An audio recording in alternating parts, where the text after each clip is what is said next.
live the glory days because we were still shooting people, still trying to kill people, constantly assaulting people. We were the last of the Mohegans, as they call us. My lawyer used to, my prosecutor used to go, I have your list of crimes, and we just be categories. And then, and arson is serious, but I had like dozens and dozens of them, like for the mafia.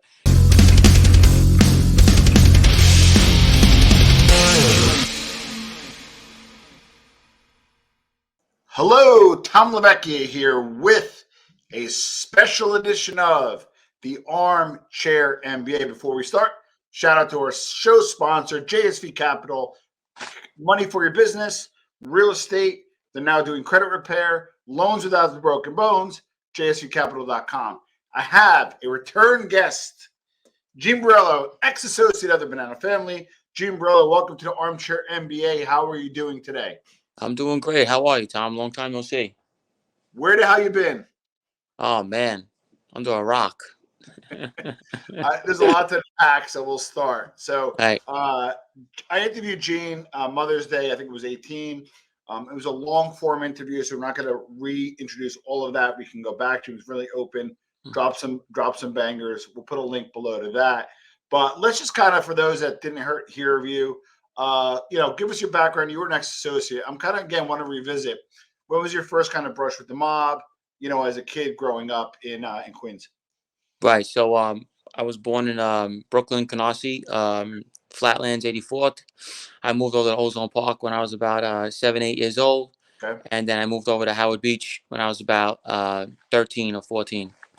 Okay. So interesting enough is, I always say especially Italians are nomadic, right? When they move from Italy, they move to, let's say, Brooklyn or Queens or whatever. And then within the boroughs, they move to better areas or to Jersey, and so forth. So theoretically, you were moving on up, right? Like, they're all good neighborhoods, but Howard Beach is a great neighborhood, a great enclave. But obviously, there was a lot of Cosa Nostra influence. So give us kind of your first brush with dealing with Cosa Nostra. Well, I was born around it. So my uncle, like I said, was a captain with the Gambinos. My cousin was a hitter with the Gambinos. My grandfather was with them. My grandpa died in jail. My whole family's around it. So it was kind of like embedded in me since a kid. Ozone Park was on the end, like on its outs. Back in the 80s and 70s, Ozone Park was the mafia stronghold, and then it became Howard Beach. It kind of switched over. And then that's why everybody was going to Howard Beach, because that's where all the Italians were now.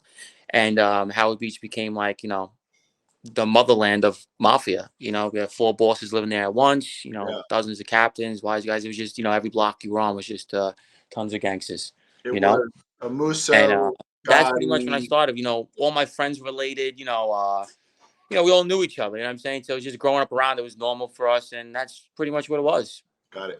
I knew it my whole life. It never I had a brushing with it. It was just there always, You were indoctrinated. So Amuso, Gotti, Messino. Who was a fourth boss? We even had what's his face out there, Joey Scopo. Okay, so you had some serious hitters that way.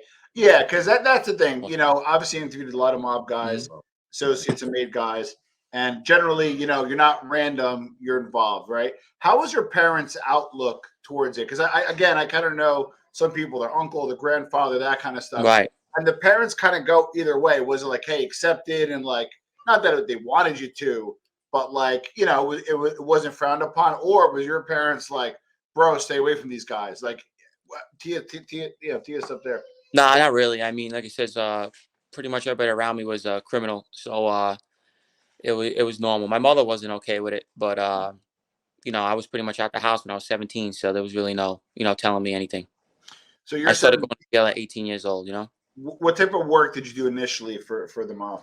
You start off small, bull crap collections, robberies, little stuff like that, handling little stupid things. And then, they see what you're capable of. And then, it keeps on, and then eventually it'll come to, oh, well, can you kill a guy? It'll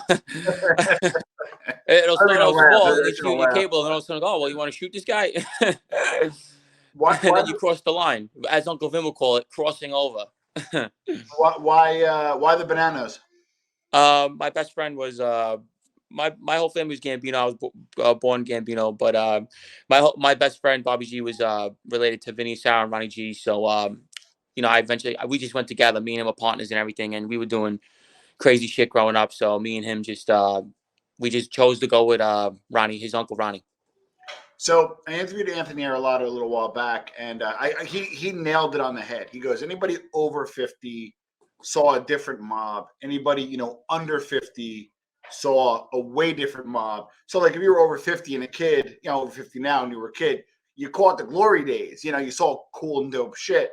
If you're under 50 like us, we kind of caught the tail end of the stick, Well, right? But that's true and not true because okay. I'm almost 40 years old, and I can tell you, yeah, I was with all the older guys that were over 50. So, and also you can understand, I worked for one of the most wealthiest guys in the 5 boroughs for the mob. So we kind of lived the good life of that life. You know what I mean? My captain was worth You $35 caught million. like an enclave, like a Right. protected enclave, if you Yeah, will. he made a lot of rich guys look broke. You know what I mean? So it was like, we kind of lived the glory days because we were still shooting people, still trying to kill people, constantly assaulting people. We were the last of the Mohegans, as they call us. You know what I mean? I probably did more violence than guys that are older. You know what I mean? Guys that are over 50, I make them look silly. So I wonder the psychology of that, though. So I'm with you that you dealt with. So okay. So this makes sense now to me. You dealt with a wealthy guy. So you're young. That's aspirational. Right. It's pretty cool, if you will, to be part of a brotherhood. Whether whether you're an associate or an inducted member, and you're Italian and you're in the area. So all that makes sense. As you got older and it started doing more work, but also more beatings and shootings and that kind of stuff. Did it ever, and it's crazy to ask this, but did it ever challenge your moral compass, or were you just like, what, like you got over it quick, or maybe you have ice veins? Like, how did you kind of reconcile some of the No, moral? it just became my normal, bro. It was my normal. It was normal to me. Hurting someone, doing something, collecting, robbing. That was just our life. We thought that was what you're supposed to do. You know what I mean? Yeah. And you got a little bit of trouble. You knocked off a game one time that was a little more connected than you thought. Was it bad intel, or you didn't give a shit, or a little bit of both? No, it was bad. I don't lie. It was bad intel. We didn't know. And then we found out afterwards, we had to give all the stuff back anyway. But I mean, it was bad, because then they don't know, did our people send them to do that? Then it becomes like a thing like that. Well, did they know, what is he crazy, disrespecting me? So it was like, we were only 20 years old. We were young and crazy, me and my partner, Bobby, at the time. So we didn't even know. We pistol whipped the guy and everything, took him for like $50K, Masterpiece Rolex. And it could have been a real nightmare for us, So you were obviously valued enough that whoever your upline was, Ronnie G, whoever, they sat for you and they took care of you. Because if you like, here's the thing, I'm gonna shoot straight, Gene. Like, I've interviewed you, and you're like very polarizing. People like, great interview, love the guy, and then I get like email nastygrams threatening me. It's like, whoa, wait a second, But one of the things is, if you were nobody, why would somebody sit down for you? You know what I mean? So at least, at the very least, in that life. Well, I mean, everyone knows that I was with people and I was supposed to become a member and all that. They all know I was running around, doing that stuff. And like I said, if you look at it, right, Tom, think about this. All the ex-mob guys that are out here, why am I so popular if they think I'm fake? Think about it, Tom. Yeah. If they think I'm fake, why am I so more popular than the other ones? So, Gene, I as a Italian American kid growing up in New Jersey, my mom made it a point to keep us away from Cosa Nostra, people around that life. Sometimes it's inevitable, but it happened where she annexed us, if you will. My aspirations were, hey, get educated, or start my own business, or get a vocation, or get a job, in corporate. When you were younger, in the life, what were some of your goals when you were younger? What did you foresee for yourself? To be a gangster. Like, did you want to be a made guy? Did you want to be a captain? Yeah, I wanted to be a made guy. I wanted to be run an area. I wanted to, do all that stuff. And at first it was sports, but then that got played out, and I wanted to be a street guy full time. So as you're doing it, and as you get older, is it something that like it gets more and more exciting? Or did you start to be like, oh shit, you know what? Like, I'm in need. Yeah, I'm not sure. It was the easy money. You know what I'm saying? We all want the money. That's what everybody's chasing. If anyone tells you differently, they're lying. Most people just want it for the money. That's what I'm saying. That's what I was there for. I was always interested in your story, not just because I interviewed you, but I was interested in your story because you kind of caught the real last of the heyday. You had the car, you guys were at, I don't know, probably Limelight, whatever was big back then in the city. Give us some of the trappings that went along with being kind of the last of the Mohegans and Wise Guy in Howard Beach. Right. So when we were coming up on every area, the FBI always said they love coming to Howard Beach because it was just flooded with mob. You know what I mean? So anywhere we went, parks, anywhere, it was still mafiosoed out. You know, Yeah. Howard Beach was flooded, and Ozone Park and everything still. So growing up, it was, you know, loan sharks everywhere, sports betting, everyone had an office. You know, it was still like that. It kind of died 2014, I want to say 2015. That's when it really went downhill. They locked up Vinny for the Latanza heist case. Yeah. Then afterwards, they had my case, and they kind of crushed the Bonanno family. It was a wrap in the Queens fraction, you know what I mean? But coming up, and then the Gambinos all got crushed in 2011 when they locked up the 160 guys, you know what I mean? So the Howard Beach Ozone Park was wiped out. But for the most part, before that, from like 2002 to like 2014, it was still flooded with the mob everywhere, you know?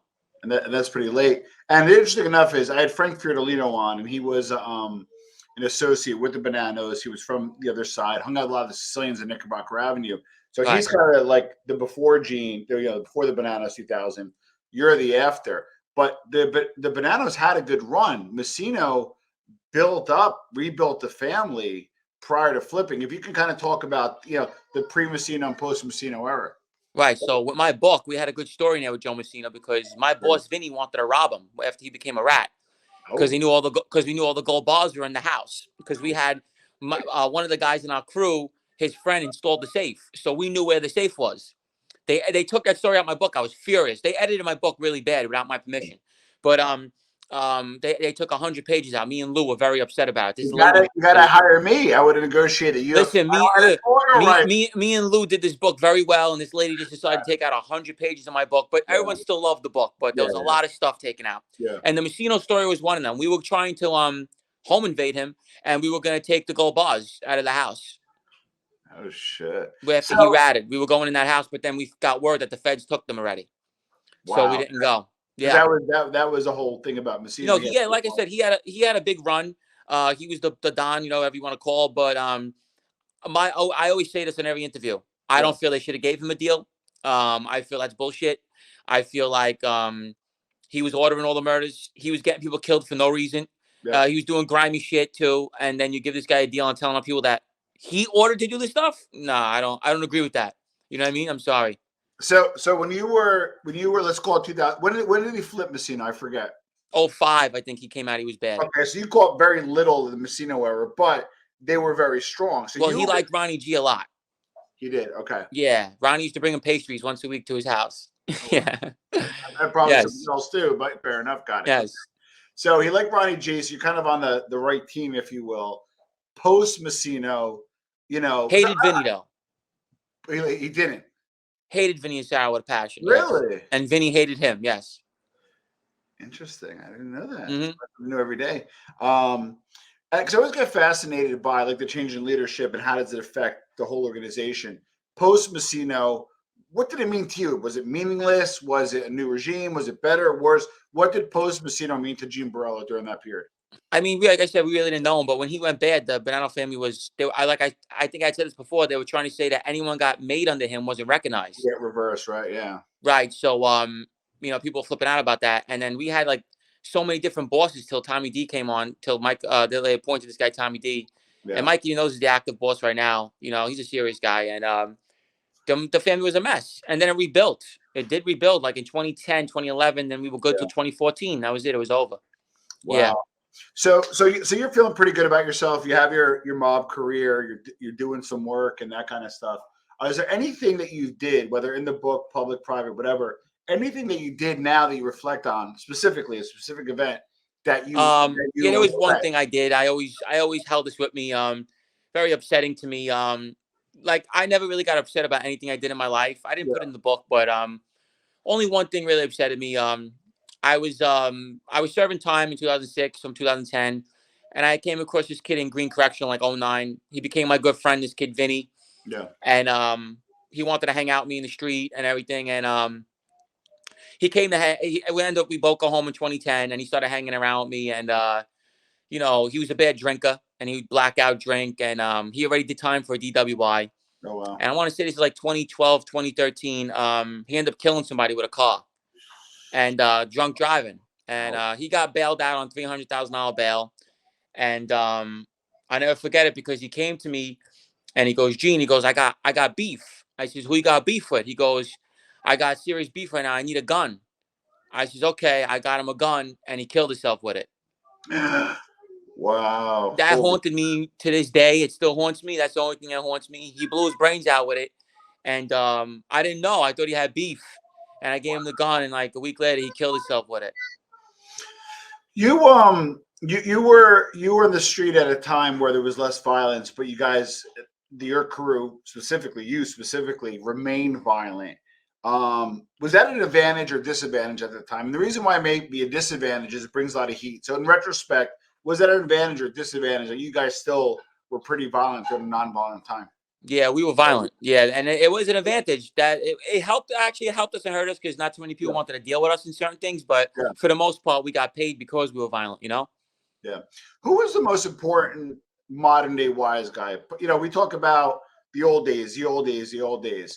In New York, 5 boroughs, in your opinion, 5 families even, 2000 on, who was the most important wise guy in your opinion? Bonnie.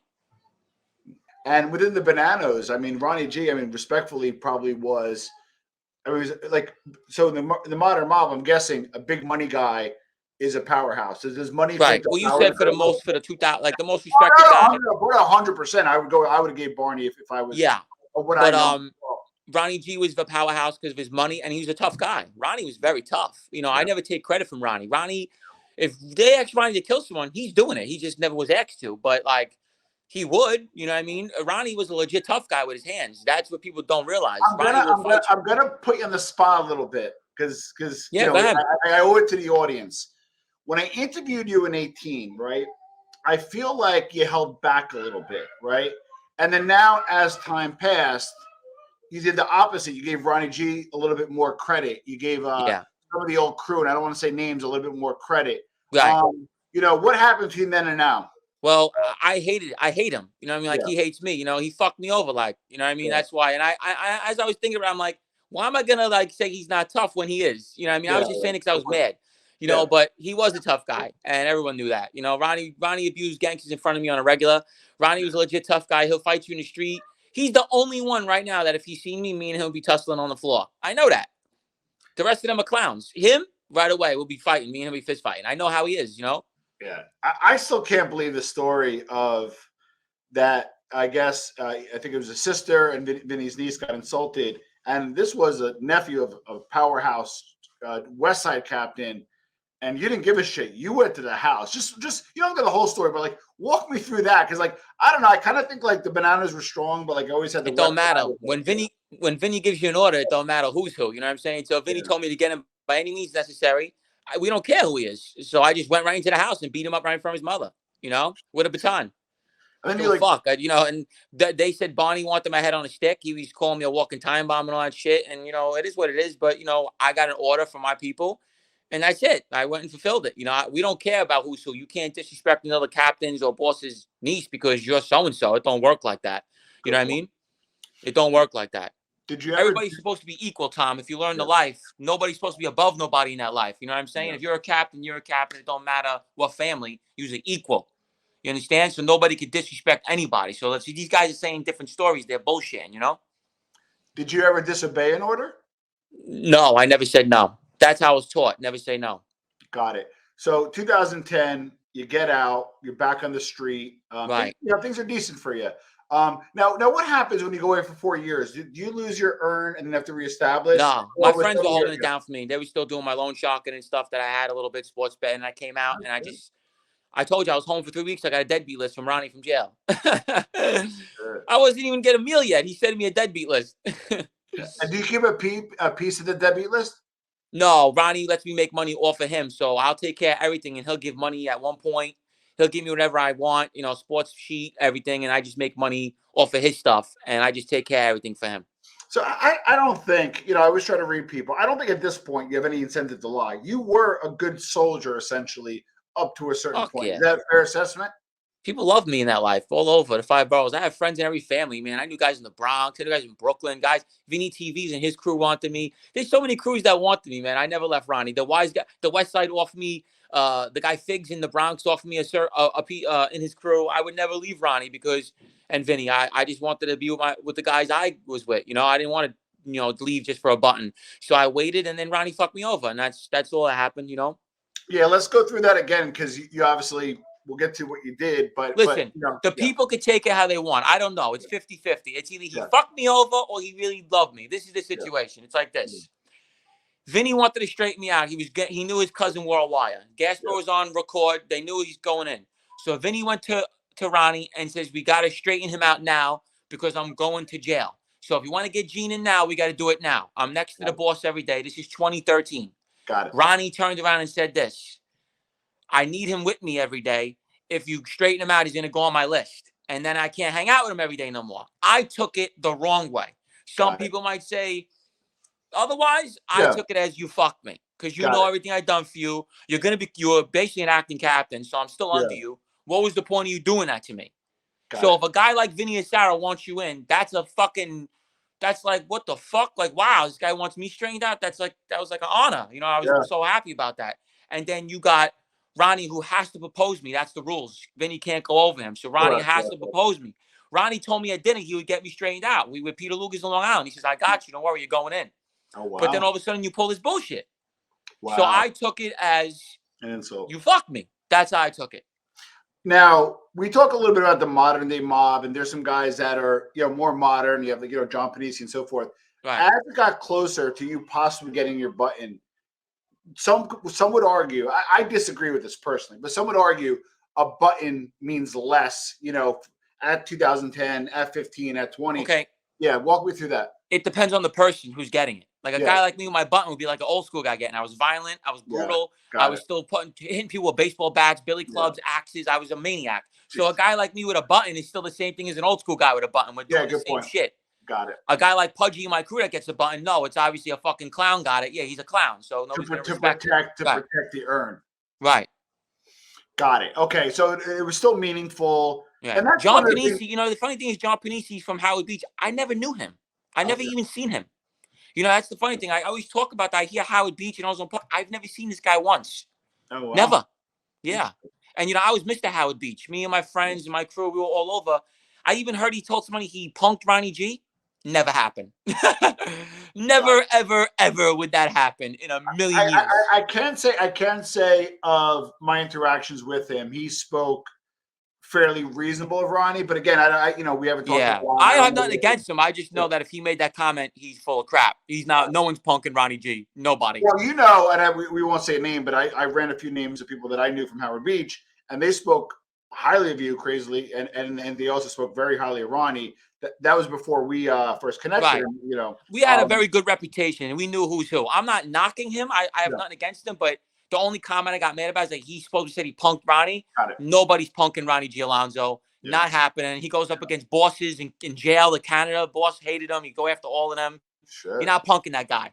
Yeah. You're not. It's not happening. You're not going to abuse him in any way, shape, or form. He's fighting you on the spot. He's attacking you. I know him very well. So if he ever said that, I can tell the public that's a fake story. Got it. Right. Now, you sometimes pass. What happened? Walk us through your turning. You got picked up. You faced a big bid. What happened there? Well, I got picked up in 2014. They hit me with 3 conspiracies, state, federal, and Florida. I had. So, they had me all up, bro. What the funny thing is like me and my friends, like they're not watching us. No, they were only watching us. So like, we had a 10,000-page wiretap indictment, and then they were watching us for years. Yeah. And it turns out that my cousin was wearing a wire. We had another guy wearing a wire, like 19 other cooperators, and they wanted me for the big guys. So they had the little crumbs that all fucking smoked me, and then they needed me to flip to get the big guys. And that's what happened. And in fairness, and again, listen, I try to be. Listen, trust me, I'm going to give you some zingers, and also I try to give credit where credit's due. For an associate, you have decent access. Like you don't sit with Vinny or Ronnie like that easily. So like in fairness, strategically, they must have made sense for the feds because you had access that kind of a lot of guys didn't have, right? Well, I was with Ronnie 24/7. If he had a holster, I would be in it. Put it that way. How about that? That's how I was with him. Vinny too. When I was in with Vinny, when Ronnie was in jail, he told me you report to my uncle. So now, like I said, I'm reporting to Ronnie to Vinny now, Sarah. And me and Vinny got along generally because he's a maniac like me, and he believes in violence and he believes in robbing, and that's why he liked me because he knew he likes real street guys. He don't like these little wannabe pay rent the buttons. He likes the guys that are really hands-on, his era. He like his guys, you know. So he felt like that with me. Ronnie did too with me. So that's why I was so close with them. And that's not only the wise guys who hung out with. I was with Mike all the time. I was with Pat Avon, all the whole crew. We all hung out, but I was mainly with Ronnie all the time and Vinny a lot, you know? Well, I heard this story about, and this is where I think you guys had an I don't care attitude, because I heard this story on our old show about Peter Tuccio basically thumbing his nose at your old crew, the Banano guys. And they were, I think, had their button at their time, 2 or 3 of them. And they knew it was Joe Cafe's, nephew. Ah, yeah, but Joe Cafe's a peon. And they didn't give a shit. Yeah, Joey Cafe's a peon, though. These guys, the guy never been in a fist fight. You know, they don't care about these people. Listen, you guys, there's calibers to people, you know, that wise guys. Like I said, you're supposed to respect it, but they know who's really tough and who's not. You know what I'm saying? Like his uncle, it's not, first of all, it's not his uncle. It's his, it's through marriage. And Joey Cafe couldn't stand his nephew. P. Tuccio was supposed to originally be with me. And that's what they were trying to do. Yeah, because the father didn't want him hanging out with Mike Palmacia because he thought Mike Palmacia was a clown. So the father came to me around in his house and said, listen, if he's going to be hanging out, let him hang out with you. I don't want him with this jerk off. That's what the thing was. So P. Tuccio was doing things for me at first and running around with us. But I actually liked the kid. I actually liked him. I did. I liked him. Are you surprised? Now, as of now, and I know tomorrow you have a big appointment, which we get to. We won't, we'll leave that alone for now. Were you surprised he stood up for 10 years for not a petty crime? I was always skeptical with him. You know what I mean? I wasn't sure. I think 10 years for an arson, I'll say this, is ridiculous. I think that's the most ridiculous. The kid, like, you know, I had a laundry. When I confessed to crimes, I had like 30 arsons, like a list of it. It was like my lawyer used to, my prosecutor used to go, I have your list of crimes, and it would just be categories. And then, you know, an arson is serious, but I had like dozens and dozens of them, like for the mafia. You're not supposed to get 10 years. He did that to himself with the pictures he was taking and putting it up on Instagram, and he made them believe something else. Like, this kid's connected to this guy. We got to put pressure on him, and he did it to himself. He got himself 10 years, put it that way. Well, not just that, like in this day and age, God knows if there's even a mob left in 10 years. Is it worth the button? You know, because I guess. Hell no. Now it's over. That shit is completely washed up, bro. It is so bad now. It's like it is comical, like almost. The mafia's on YouTube. Well, again, we neither of us will say names, but I'm shocked. Like when I talk to you, we don't talk a lot, but once in a while we'll talk, or I'll talk to Johnny A-Light, or I'll talk to some other guys. Current guy, and I'm not saying you fraternize or violate your parole, but what I'm saying is, in general, the guys that let me say in general, guys, because nowadays I'd be careful what you say. Oh, by the way, entertainment purposes only, right? A lot of guys that I talk to, how about this? I'll give one quick story. I was with somebody who flipped. We went to go for drinks, and when we were at drinks, and I'll tell you who after, he introduced me to 4 or 5 active guys, and I'm sitting there like, what the F is going on? And he's like, yeah, I'm still not active in the streets, but I'm still cool who I was cool with. Well, like, that's how you know the mob's over. Yeah. And that's how you know the life is over. You're supposed to be killed on sight. Guys like us walking around right now is a joke. You're supposed to get, in the 80s, there'd be hit squads. Like, people just line up trying to fucking murder you in the street. You know what I'm saying? It's just not like that no more. You think I'd be walking through Howard Beach in the 80s? Are you crazy? I'd be in a fucking barrel of acid. You know what I'm saying? It's like, it's over nowadays. You know, I could walk down Cross Bay with a sign on me says I'm Gene Borrello the Rat. They still fucking won't do nothing. You know what I'm saying? Jesus. All right. So back to the R word. Right. So what happened? So you got picked up, long indictments. What happened after that point? I sat up in Rikers for like 19 months, and then the feds came to see me, and I threw in the towel. Got it. Was it a gradual decision, and the feds put you over the edge, or were you going to stand up, and then just instantly, kind of made the decision? I always told my lawyer at first, and my mom, I'll take 20. I would have did 20 flat. Got it. But I wasn't getting 20 flat. You know what I'm saying? So what were you facing? About 45 years. Ouch. Yeah, I had too much. I'm a career criminal, predicates. I had 3 different conspiracies of multiple different charges. Florida was looking to hang me. The guy we almost blinded in Florida. We had a lot of bad things, a lot of bad crimes. In the state, they had me on a lot. The feds had me on like, oh my God, forget it. So I was getting hit consecutive. So there's no way I would have got it what I wanted, probably. Well, prior to that, during your time in Florida, you kind of did some collections on behalf of Ronnie G but kind of went off the reservation and walked away with something between $250,000. I got him nice, about almost 300,000. Yeah. So if tomorrow doesn't work out, can you tell me where it is? Yeah. No, I never. It was gone. Blew. It's gone. You burnt with $300K. Yeah, that's what I got him with loan money, and then some cash, and then I had robbed somebody else for like $250,000. So, I mean, it's serious because the Armchair MBA, I was like the logistics of finances. How do you spend $300K? I did it in 90 days. How much hookers and blow can you do? Like, I don't know. No, I don't know. Just an idiot. I don't know. I had a lot of cash with me in Florida, and I blew it all. Yeah, it was bad. That'll be if. Yeah, it was stupid. It was just me being young and dumb. Hopefully hopefully tomorrow goes the right way for you. And if it does, most likely, like I said, it's most likely not. I'm gonna tell everybody, and this is why I'm doing this interview more. I know I'm going to jail tomorrow. I know they're gonna put me in. The government wants me in jail. So I'm probably gonna do some time and then come out and then just have to start over. This is what they want. They just want me in jail. I tried everything. They just want me in jail. So okay. So tomorrow's a big day for you. You obviously talked a little bit about that. You and John, the Johnny and Gene show, was kind of revolutionary in the podcasting space and sort of a whole trend of the model spheres, I call it, right? Give us kind of like that whole experience, and then I know it kind of jammed you up a little bit. So if you talk about that, Well, it jammed us up because we were the first to do it, so the government came at me first. Like if it was now, I wouldn't be in trouble. You know what I mean? Because there's so many. So we were the first to do it, hitting the newspapers. We had Rubio on the senior judge in the Southern District wanted us off. So we had a lot of shit going on. We constantly in the paper. And we were bringing on these crazy guests and cooperators and things. So me and Johnny, we're always going to be great friends. Me and him became very close, and I would never talk bad about him, no matter what. I never turn on Johnny. If there's anything he does with me, I won't. You know what I mean? That's just my boy, and me and him had a good thing going. But the thing that happened is this: they didn't like the fact that they felt like we were glorifying.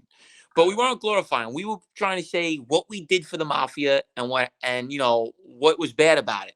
The government just didn't like the fact that we were talking about hurting people and things like that and antagonizing people. So they were looking for any way to get me off the show. What they didn't know that there would be a storm of people coming. Yeah. And doing the same thing. Not only that, there's a guy on federal parole doing the same thing that I'm not allowed to do, but they allow him to do it. So it doesn't even make sense. You know what I mean? So it's like you're talking out of two sides of your mouth. So now I think basically they're not as mad as me as they was, because there's so many people coming out and doing all this stuff. At the end of the day, me and Johnny are top 5 most popular ones. Only a select handful you'll say that are above us. Jimmy Calange is nowhere near us. John, these guys, Panisi, no offense to them, they don't get our views. They don't. Well, you guys were you guys were number 3 essentially. Yeah, they don't get our views. It's Mike Francis, Sammy, and me and Johnny. Nobody was getting the views we were getting except for Mike Francis and Sammy. That's it. And will pass us. Nobody else was doing it because they knew me and Johnny were real street guys. They knew we were really out there doing all that stuff. So nobody will get our numbers except for Sammy and Mike. That's it. Well, and it's funny because I've interviewed all these people, and the only ones that pulled down the big numbers are Sammy, you, A-Light.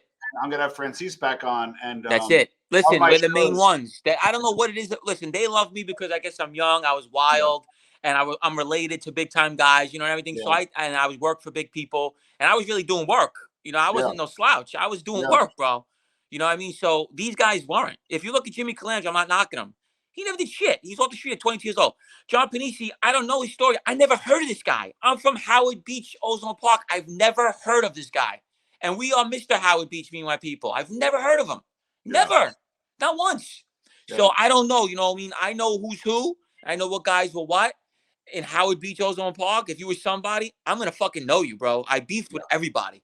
So I don't know, a lot of these guys come out the woodworks talking these stories. Maybe you were based out of a different area, but you weren't based in my area because we don't know you. Okay. So you do your thing. How many trials did you actually testify at? None. They all took pleas, whoever you dealt with? Not one.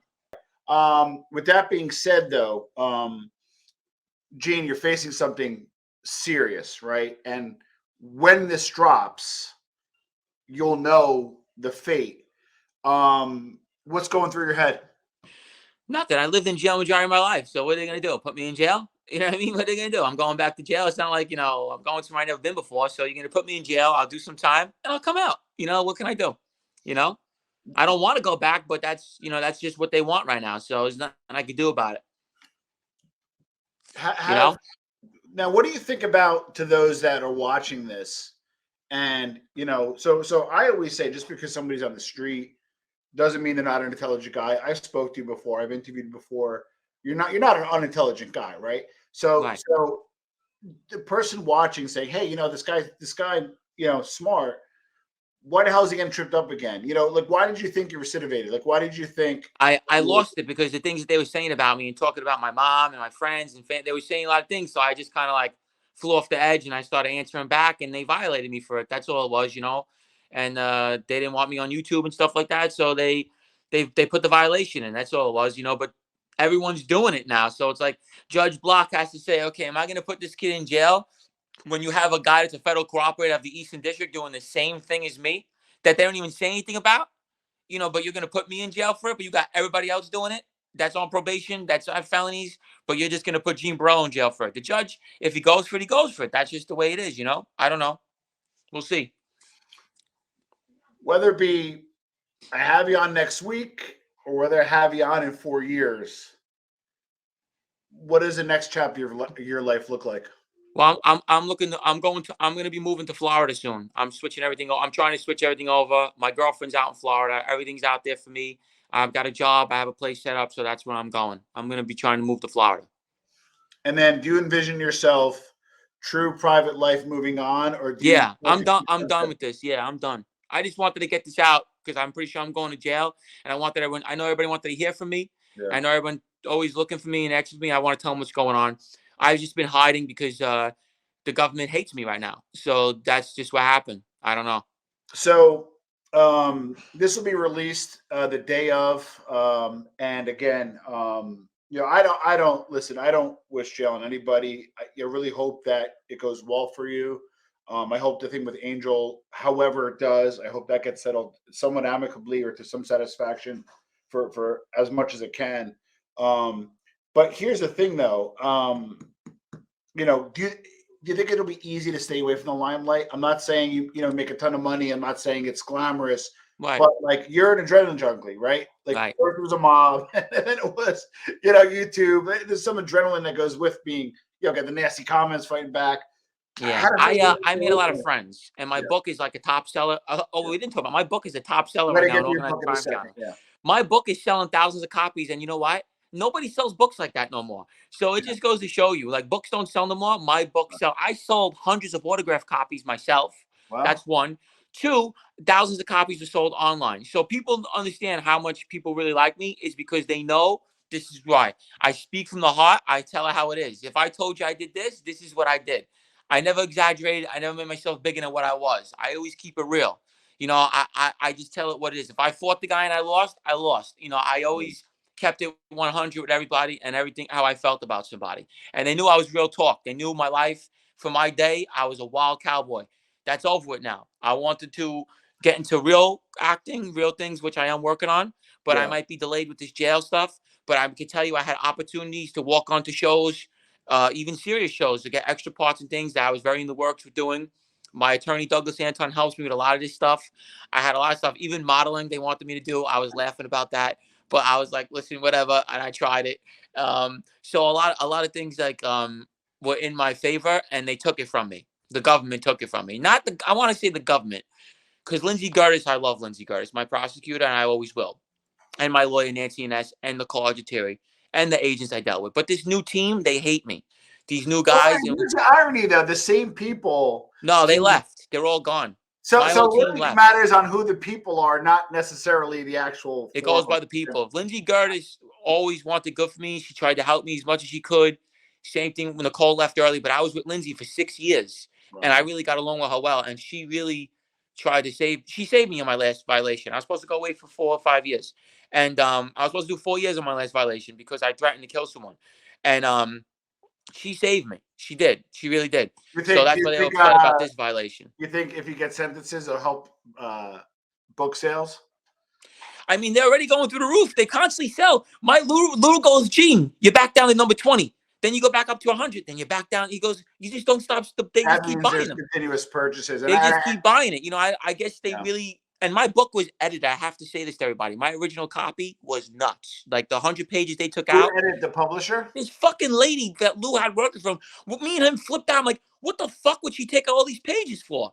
So we're working on a screenplay. We're going to give the original copy for the screenplay. And we have people in California talking about it. A few people are working on it. And we'll see what happens. But like I said, the book, I really didn't think it was going to do that good. I'm going to be honest with you. Yeah.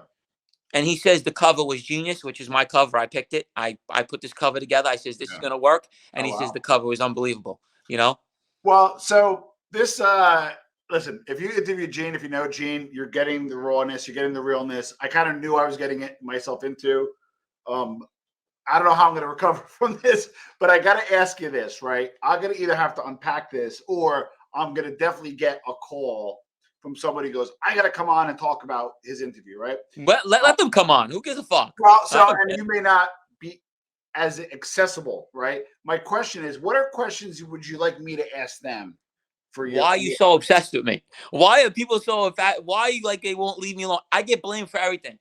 On the other shows, Lee Cole is my friend. Okay, I'm good friends with Lee Cole. Yeah. I'm good friends with JC. I'm good friends with me and you get along very well. Yeah. I get along with the other one too with his show, which I like, Nadu. I like Nadu. And then who do you get along with pretty well, right? Not that you talk to him because of parole, but no, I can't talk to him. But that's like one of my closest friends. Historic. Right, that's one of my closest friends. But we can't talk. We got to go through my mom or whatever. We can't speak. Yeah. So these are the guys that I deal with. For some strange reason, everyone else thinks that I control them and tell them what to do. And I don't even watch these shows no more. I can't tell you the last time I watched one. The only time I watch it is because somebody will call me and say, Gene, they just said this, that, or something crazy.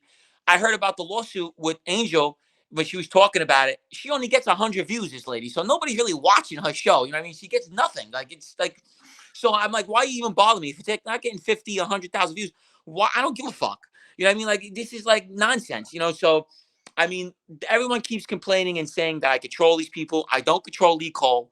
I don't control JC. I don't control any of them. Does Lee Cole call me and say, Gene, what about this guy? I might help him go, oh, yeah, that guy's valid, because about the mob guys, I won't tell him attack FBS. FBS, I could give 2 fucks about you, who you are, and your fucking trailer park fucking girl over there. I could give 2 fucks about you. All you do is talk about me. I don't give a fuck what you have to say about any use. Okay? Yeah. Like, I don't give a fuck. Stop saying I control people. Jimmy Calandra, too. He's another fucking two-faced fuck. I don't care about these people. I don't care. They keep saying that I'm controlling, I'm doing this and that. Jimmy Calandra blocked me. He does baby shit. I don't care about your fake jiu-jitsu ass. You look like a fucking idiot on fucking YouTube and doing karate, you fucking idiot. So I don't care about this stuff, right? Stop saying I'm controlling people. Stop saying I'm fucking doing this stupid shit, okay? If I got a problem with you, I'll fucking say it to your face. That's all. I can say, again, I interviewed Gene previously. I chatted with him now. Prior to interviewing, it's customary to see what's out of bounds, what's in bounds. He's never once said, I can't talk about X, Y, or Z, even though he shouldn't be talking about X, Y, and Z. So I do appreciate that. I do want to run a concept by you or kind of a movement that's happening with the advent of the mob stuff, right? And respectfully, there are informants out there, and they're either getting tripped up in their own lies, or they're getting kind of exposed in some way, right? So there's a movement called We Push Back, and what they're talking about is, hey, just because there's a forum for the informants, there needs to be a forum for those that are either keeping the informants in check, if you will, keeping them honest. And I don't know, I'll probably get the messaging wrong, and don't give me crap if I get it wrong. But what I'm trying to get at is, it makes sense if the wise guys that get arrested, get the press, the Post, get this, get that, and they say, hey, this person's bad and that person's bad. In the media, it's kind of like gospel, right? But what about the family that, who knows, maybe there is a wise guy, respectfully, that is a kind of a bad dude, maybe did a whole bunch of things, but didn't do that particular crime. He or she should not be thrown out with the baby with the bathwater. Well, what are your thoughts on a movement like We Push Back? I hate to knock it. I'm not trying to knock shows and knock things, but like they're just not big enough to get any attention. I'm gonna be honest with you, Tom, and I'm not being disrespectful to any of these shows. Yeah. They're just not big enough. I'm sorry. Like you're getting their Instagram has 800 followers. It's just like you gotta be bigger. Mine has 50,000 people on me. Our shows at 50. Like you to get a real attention for people to really care that where I'm at right now. I honestly don't even see it. Like there's so many.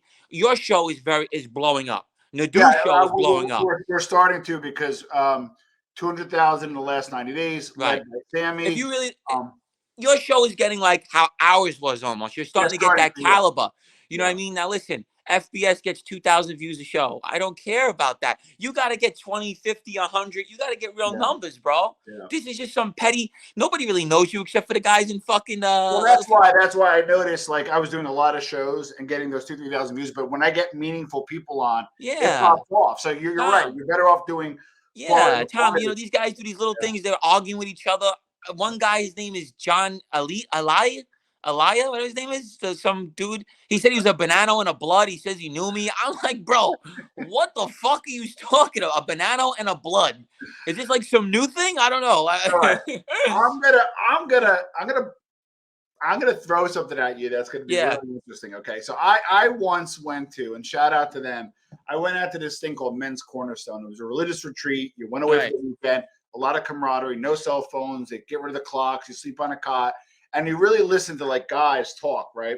And it's like guys like from your parish, and you're like the guy tells you his real story. Hey, had a brother who died of drugs, and who this, who that. And you look at regular people, you're like, holy shit, like I see you every day. You have these demons, right? And part of the exercise was you'd write yourself a letter while you're there, right? And you write yourself a long letter. And they mail it back to you in 2-3 weeks or however long. And when you open it, it's weird. It's like you're talking to yourself and you're wishing yourself better and you're wishing yourself all these things. I'm going to ask you right now, and I'm putting you on the spot. I want you to give yourself a video kind of response now to Gene, because we have no clue what your future holds tomorrow. What are you going to say to yourself? And you rewind back to this spot in the video. What do you have to say to yourself? Just like I wrote myself to the letter, I said to myself, I want to be, a good husband. I want to be a good father. I want to, get a better health and all these things. What is something video-wise you're going to say to yourself that you're going to fast forward to this moment and say to yourself, go? I mean, I hope I don't ever have to face jail time again. And I hope that I'm out of this nightmare that I've been in for the last year. This is a nightmare for me. I've never been able to relax because they just keep holding this jail shit over my head and they keep holding this probation stuff over my head. And, I was a huge cooperator and they just treat me like I did nothing. You know what I mean? It's sad. So I really hope I don't have to go through this. I met someone that I really care about. And, I just want to live a regular life, but they're just not letting me do that. They're just not. So what I'm getting is you want to make sure you move away, you spend time with your girls. Oh, I'm out of New York. I'm done with this state. It sucks. Yeah, I'm done. I'm done with this state, bro. Yeah. Well, listen, I mean, for considering all circumstances, Gene, best of luck. You could have went anywhere. You decided to come to the Armchair MBA. I really appreciate it. And I'll give you the final words. Yeah. So I want to tell everybody that since I came on the scene, you were all nothing but good to me. I get fan mail from all over the world. People talk to me from Tokyo, China. I can't even tell you the places I get hit up from. I never thought I would be this popular for this stuff. I became one of the top ones in the genre, but unfortunately, that's what hurt me. Now everything I do is in the public, and that it made it worse for me, my violations and everything, because I became so popular. But I want to say that for the most part, I had a lot of fun with this stuff. Me and Eli had a ball. And whatever happens to me, happens to me. But I'll be back. I'll be back. That's all. Godspeed and good luck, my friend. Thank you.